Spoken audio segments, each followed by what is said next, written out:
India is a nation celebrated for its diversity and heritage, where battles like Mahabharata and Ramayana were fought due to women like Draupadi and Sita. But here, a darker reality persists.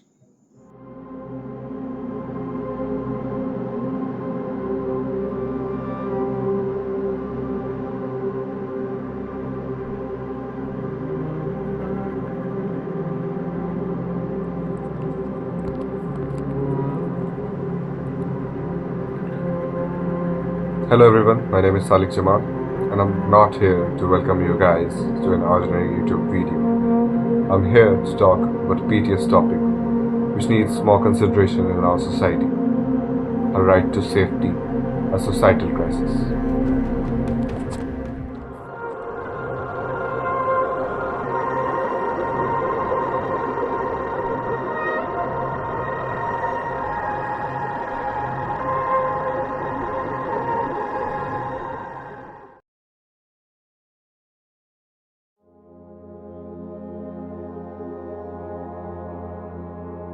बस चंद घंटों में हमारे साथ ऐसा घटना हो गया कि हम हमेशा के लिए अपने बच्चे से अलग हो गए। बस हमेशा यही याद रहता है कि बस यही कह के गई कि मैं मम्मी 2-3 घंटे में आ रही हूँ।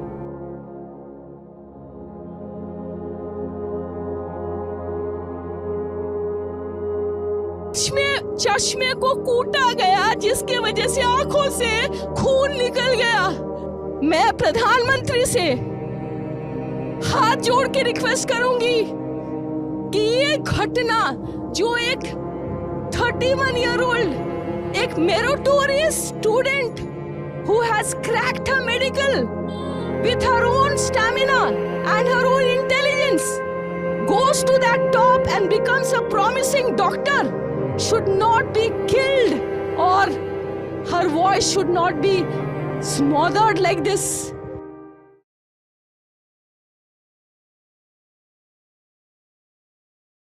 How would we overcome through this? Okay. If I want to give a message and the ways by which we can get rid of the problem, firstly, I would like to convey the government or whoever the audience who is listening this particular documentary कि सोच बदलो सबसे पहले अपनी। जब तक हम अभी भी वुमेन को एक ऑब्जेक्ट की तरह ट्रीट करते रहेंगे, अभी भी वुमेन को हम देखते रहेंगे कि यार तू तो मुझसे छोटी है, छोटी ही रह, ज्यादा बड़ी बनने की कोशिश मत कर, ज्यादा पढ़ लिख जाएगी तो क्या ही तेरा होगा, कोई रिश्ता मिलेगा भी नहीं मिलेगा, ये सारी बातें छोड़ो, इन सारी बातों से आगे बढ़ो। वुमेन भी उतना ही इंपॉर्टेंट पार्ट है सोसाइटी का जितना एक आदमी होता है, मेरे को ऐसा लगता है। ठीक है, मैसेज जहां तक हम लेजिस्लेचर से या गवर्नमेंट को भी देंगे, सो यार मेरे को ऐसा लगता है कि गवर्नमेंट अपनी तरफ से लॉ तो बना सकती है, लेकिन इनेक्टमेंट की, इम्प्लीमेंटेशन की कहीं ना कहीं प्रॉब्लम हमेशा हो जाती है। तो वहां पे हम एंटायरली गवर्नमेंट को भी ब्लेम नहीं कर सकते। ब्लेम करना है जरूर, हम जो है लोगों को ही कर सकते हैं। पार्टली पार्टली हर एक का ही मतलब रोल होता है ना, आधा गवर्नमेंट का आधा लोगों का। गवर्नमेंट अपनी तरफ से चीजें कर सकती है, गवर्नमेंट अपनी तरफ से लेजिस्लेशन ला सकते हैं, गवर्नमेंट अपनी तरफ से देखे तो डेथ पेनल्टी भी इम्पोज कर सकती है। लेकिन there is a reason why we don't believe in death penalty, we believe in reform. Women को हम और सशक्त बनाने की बात करते हैं, लेकिन उसके बाद भी विक्टिमाइजेशन, उनको ही ब्लेम करना जिसके साथ कमिट हुआ है। शरीफ लड़की होती है, रात को 9 बजे मतलब नहीं घूमती है। लड़के भी उतने उससे ज्यादा जिम्मेदार है रेप के लिए, ये लड़के हैं। ऐसी ऐसी प्रॉब्लम से बड़ी, मेरे को ऐसा लगता है, I feel sometimes very ashamed कि हम अभी भी ऐसी सोसाइटी में रहते हैं, हम अभी भी ऐसे देश में रहते हैं जहाँ इतने सारे लॉस होने के बाद भी अभी हम लड़कियों को ही ब्लेम करते हैं जो भी उनके साथ जो है वो हीनियस क्राइम कमिट हुआ। जैसे मैंने आपको बताया, साइकोलॉजिकल इम्पैक्ट्स होते हैं और माइंडसेट तो ऑलरेडी, और मतलब कि बॉडीली इंजरीज तो ऑलरेडी होती है, उसके बाद ये साइकोलॉजिकल इम्पैक्ट जिससे कि डिप्रेशन, सुसाइड एंड बहुत कॉमन हो जाती है सारी प्रॉब्लम। तो जहां तक बात बॉडीली इंजरीज तक की थी, वो एक्सटेंड हो जाती है सुसाइड तक, जहाँ पे एक लड़की खुद को डिजर्व भी नहीं करती कि यार मैं डिजर्व ही नहीं करती इस दुनिया में रहना, मेरी ही कोई गलती होगी, तो वो खुद की जान ले लेती है। अभी भी हम कहते हैं ना भारत माता की माता, जो एक उस शब्द है, वो हम किसी रीजन से लेते हैं। ठीक है, हमारे वुमेन, हमारे हमारे समाज में भी वुमेन को पूजा जाता है, लेकिन किस तरीके की एट्रोसिटीज हो रही है वही हमें बता देती है कितना ज्यादा हमारा समाज सुधरा हुआ है। Deep-rooted cultural norms and their societal expectation. often silence victims. While India's law and judiciary for women remains a challenge. Next possible reason which we can see is less women representation in public sphere, because addressing violence against women is the lack of adequate representation of women in the public sphere, including position of political, legal and social authority. The absence of women's voices in these critical areas means the issues like domestic violence, workplace harassment can never be addressed. Next issue can be unsafe public places, because if we take into account the 2012 Delhi gang rape that occurred in a poorly illuminated sections of the society, which illustrated the risk associated with insufficient public safety measures. पहले जब ऐसे कपड़े नहीं थे तो बलात्कार कहाँ होता था? नहीं, पहले नहीं होते थे। अंग प्रदर्शन होएगा तो भैया अच्छे का दिल मचल जाता। लड़कियों को बाहर नहीं निकलना चाहिए, जब कोई काम हो जब तभी निकलना चाहिए, नहीं तो घर पे रहना चाहिए। कोई ज्यादा मानी जाते हैं कि लड़की तो कुछ नहीं होता, इसको कैसे न कैसे निपट लेंगे इससे तो। In recent years, social media activists on platforms like Facebook, WhatsApp, and Instagram has emerged as a powerful tool for change. Posts and campaigns have sparked conversation that brings attention to the plight of women. I would just like to say one thing, कि I'm barely 16 and I have had multiple instances of harassment, and I am sure that every girl in India has had these experiences, and this is not okay. This is not okay at all, because we're also humans. We don't expect to get harassed going out, even in the daylight. Hello everyone, I'm a BTech second year student and I'm here to express my words on the much debatable topic crimes against women these days. Freedom cannot be achieved unless the women have been emancipated from all forms of oppression. This quotation was said by Sir Nelson Mandela, but these quotations are left for the use of statuses and stories these days. Misogyny in everyday life, at work, on social media and in our communities.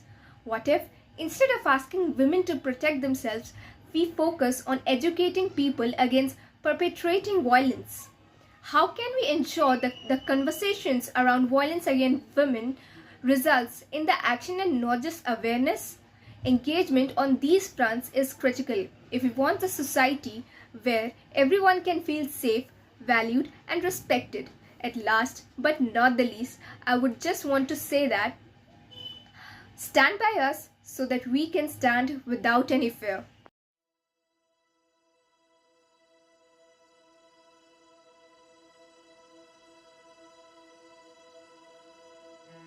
जानते हो मैं कौन हूँ? किसी की माता हूँ, किसी की जीवन साथी, कोई बहन कहता है तो कोई नानी काकी, किंतु मैं खुद को अबला कहती हूँ। जानते हो क्यों? आओ बताती। मैं नारी हूँ, मैं शक्ति हूँ, हर सुख दुख को सहती हूँ, कोमलता की सागर हूँ, ममता की मैं आंचल हूँ। पूजा मेरी होती है क्योंकि मैं ही जननी हूँ, मुझसे ही संसार है। फिर आज क्यों मेरा शोषण हुआ? मान छिना, अभिमान छिना, आंगन की इस हरियाली को हैवानों ने जला दिया। घर की ज्योति कहते कहते श्वास की लौ को बुझा दिया। क्यों चीर दिया मेरे दामन को? मेरा भी तो स्वाभिमान था, भावनाएं थी, संज्ञान था, मुझ में भी तेरे जैसा ही एक प्राण था। प्राण पखेड़ू उड़ गए मेरे, देह का संस्कार हुआ, आ गई मैं सबसे दूर, मेरे गोविंद से मेरा साक्षात्कार हुआ। हे कृष्ण हे माधव हे मुरलीधर, हे कृष्ण हे माधव हे मुरलीधर, क्यों नहीं आए तुम मुझे बचाने को, जैसे अपनी कृष्णा को बचाया था।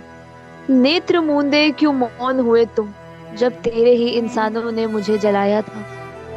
अंत हुई मेरे गाथा की, जीवन हुआ समाप्त मेरा, पर मिला न मुझे जवाब आज तक, आखिर क्यों मेरा बलात्कार हुआ।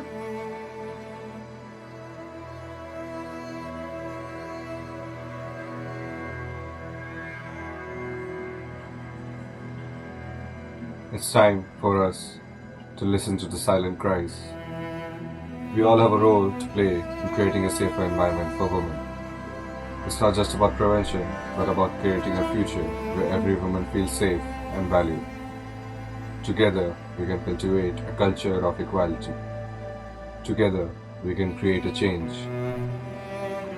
In the end, I just want to say, Bharat Mata Ki Jai. Thank you.